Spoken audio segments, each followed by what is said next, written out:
are doing great. Nice to meet you today. I am Sunanta, giving you a talk on the application of microorganisms in functional food products.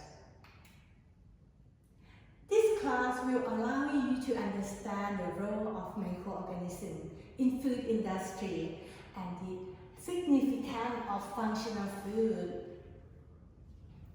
Finally, you will be able to figure out how microbial contribute the development of new functional food products. The class discussion on the functional food product development using microbial technology will be at the end of the lecture. So today I shall start with the food microbial introduction, but in this lesson I will concentrate just on the useful microorganisms in the food sector for the harmful bacteria and their risk management. I will mention it next class. Then I will talk about functional food and the use of microorganisms. Are you ready?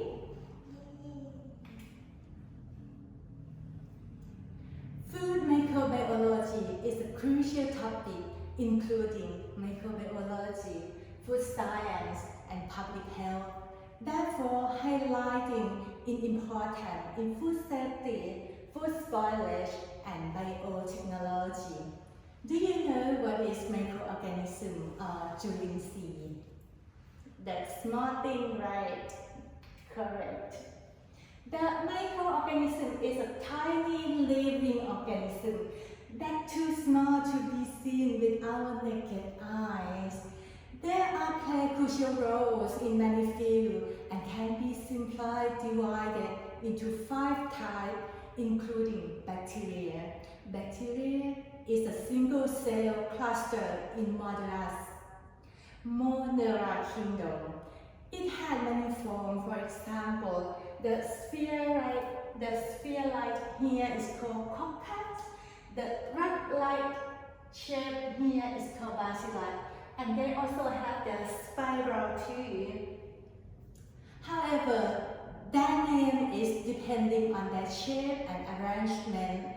For example, if its arrangement into the chain is called stecto, and when it forms like a cluster like this, it's called staphylo. So the name of the coccus chain is the Streptococcus. Then what is the name of chain bacillus? Do you have any idea? Streptobacillus. Correct, it's Streptobacillus. Then move to the fungus kingdom. It's consisted of unicellular and multicellular organisms. These modes are categorized by the forming and spore. For example, here is the penicillium. The spore here is present like a fan or a brush. Here is Aspergillus. The spore is like it's like a water sprinkle that sprinkles from the core. And the last one is Lysopus. That spore are sphere shaped. Let's move to the yeast. Yeast belong in the kingdom of fungus too, with unique cellular structure and budding for reproduction. Why? Viruses are non-living and need a whole cell to reproduce, and it differs in size and form. Lastly, protozoa. There are single-cell eukaryotes that normally found in water and soil. Then we will now densify into food microorganisms, which related to food, including food production, food spoilage, food preservation, and food safety. Is it like everything? They have advantage and disadvantage. The harmful microbe cause food spoiling, foodborne disease, while the beneficial microbes are usually used in food production. Now I will mostly highlight the advantage of microorganisms. crucial bacteria in the food sector can be divided separately into lactic acid bacteria or LAB and acetic acid bacteria or AAB. The first one, LAB, are the gram-positive and produce lactic from carbohydrate fermentation, typically used in veggie, meat, and dairy fermentation. While AAB is the gram-negative bacteria that oxidize ethanol and other sugar into acetic acid. They are used to produce vinegar, kombucha, and nata de coco, or Vun Ma Phao in Thailand. So these two kinds are prebiotic bacteria that improving gut microbial balance, boosting immune system, reducing cholesterol absorption. And here are the examples of the bacteria. For the lactobacillus, usually used in the dairy product fermentation, for example, yogurt, drinking yogurt, and cheese. For the fungi, penicillium is a key fungus used in cheese making, for example, the camembert and blue cheese. Then the aspergillus is used in bean processing, including soy sauce and natto. Finally, the tempeh is made from lysopus. So now it's come to the yeast. Yeast is common use in bread and alcohol beverage, since it can produce carbon dioxide and alcohol. However, yeast also rich in vitamin B, protein, and other minerals, as well as some compounds such as beta-glucan and glutamate. These days, the microorganisms are clearly advantageous for human health and food production. But in the past, the primary goal for food processing was preservation, such as drying, fermenting, salting, and smoking, that extend the shelf life of food to ensuring its availability during seasonal changes. But on this day, nevertheless, it is motivated by contemporary issues, including sustainability, nutritional optimization, and personalization. Now let's come to functional food. The functional food classified as food that provide beyond their basic nutrition and it can serve body function or reduce risk of disease. Do you know what separates the functional food from the supplement? The supplement in Thai is อาหารเสริม. Do you think it's the same or different for the functional food and supplement? No, it's not the same. It's not the same. It's different. Since supplement is not food, but rather in the shape like a table, tablet, capsule, or liquid. While functional food is also food that offer you more benefit greater than fullness. For example, normal food will give you like carbohydrate, protein, lipid, but the functional food give you more than that.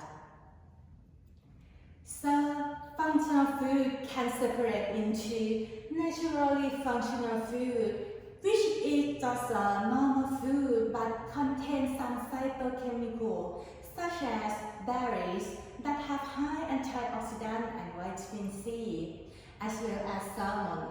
Salmon contains high omega-3. The second one is fortified or enriched food.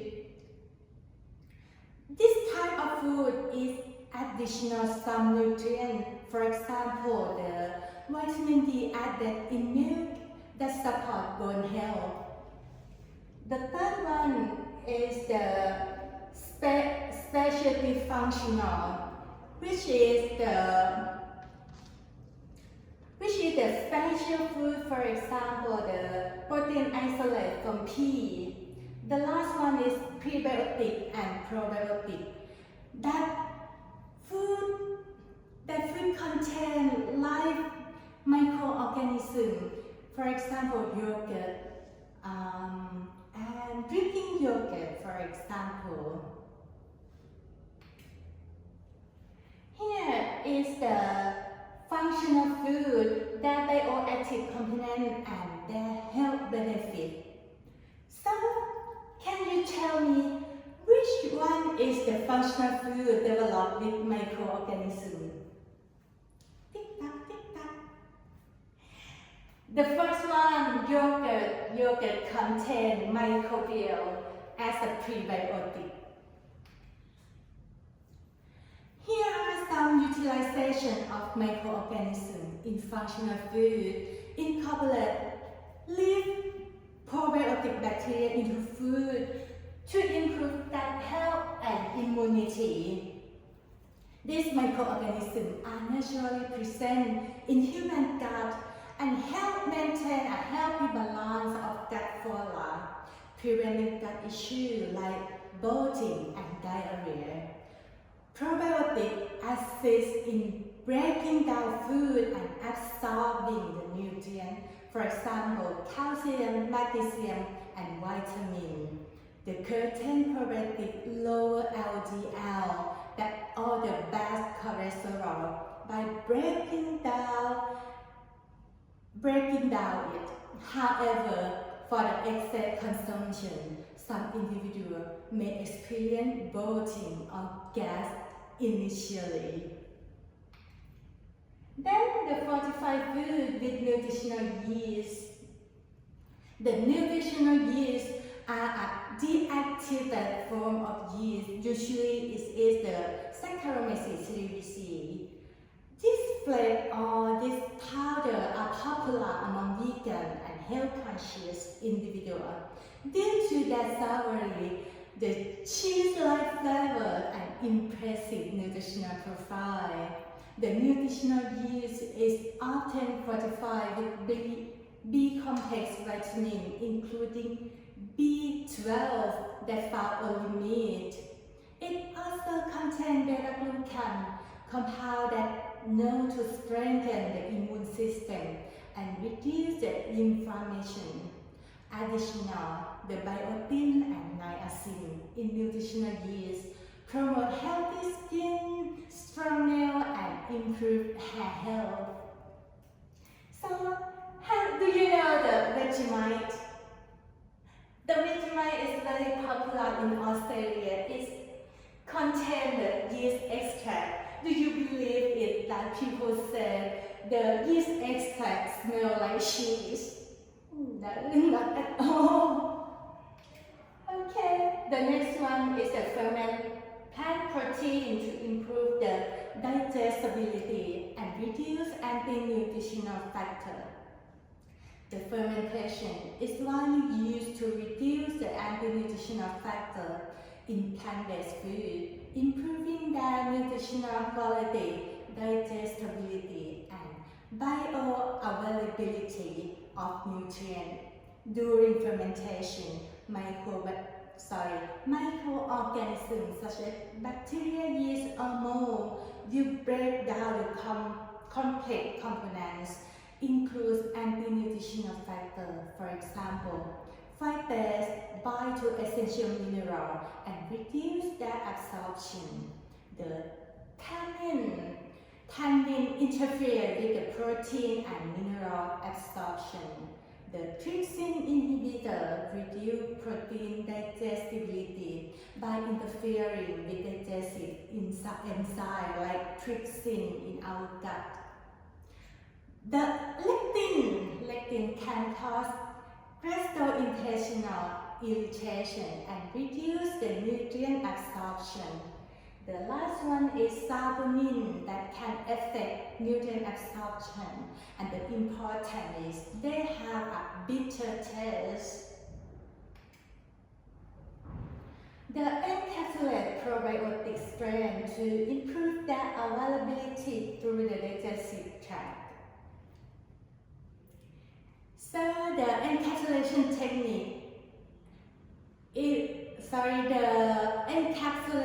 technique will protect the probiotic microorganism with a protective coating or metric enchantment.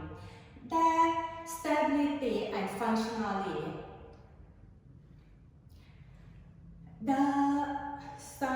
The encapsulation will shield the probiotic from environmental conditions, for example, the stomach acid, the bile salt in the small intestine. The encapsulation ensures targeted delivery of live probiotic into the gut, where they exert the beneficial effect. The protective matrix dissolved in a specific pH level release the probiotic in our intestine. The reduce allergen in food through microbial hydrolysis. Microbial hydrolysis involves the use of microorganisms or their enzyme to break down the allergic protein into the smaller, less allergic or non-allergic peptide and amino acid. This method is an effective strategy to reduce food allergy and ensure food safety for sensitive individuals. For example, fermentation to produce yogurt or kefir, reduce milk allergenic from casein and beta-lactoglobulin. The sourdough fermentation decreases gluten content by microbial hydrolysis. The fermentation of miso or tempeh production reduces soy allergenicity from glycemine, beta-conglycine. The microbial hydrolysis also fermented the significantly reduced alternative protein from nuts and also reduce the tropomycin in fish and shellfish. Enzyme hydrolysis target egg protein to minimize the allergic potential, including ovobumin. Here is my case study. I am focusing on the Thai black soybean, which breaks phytochemical potential. The black soybean is just a soybean with the black color. So, firstly, the bean will germinate to activate enzyme to break down the big structure of carbohydrate and protein to sugar and amino acid. With lowering the anti-nutritional value, after that, I will inoculate using lactic acid bacteria to lower sugar that broke down before on this stage. The lactic acid bacteria will generate the short-chain fatty acid, bioactive peptide, as well as the lactic acid. And after that, the calcium hydroxide will be added into it to form the calcium lactate, which is mostly used for dealing with calcium deficiency. I will flip it, and at last I will get the symbiotic protein powder. So what is a symbiotic? It is a combination of probiotic, which is a live microorganism, and prebiotic or non-digestible food ingredient, and that selectively stimulate growth or activity of beneficial microorganisms that work together to provide it's called synergetic health benefit. Now, it falls into our class activity. Please discuss the potential of the symbiotic protein powder from black soybean and its consideration. And see you next class. Thank you very much. much.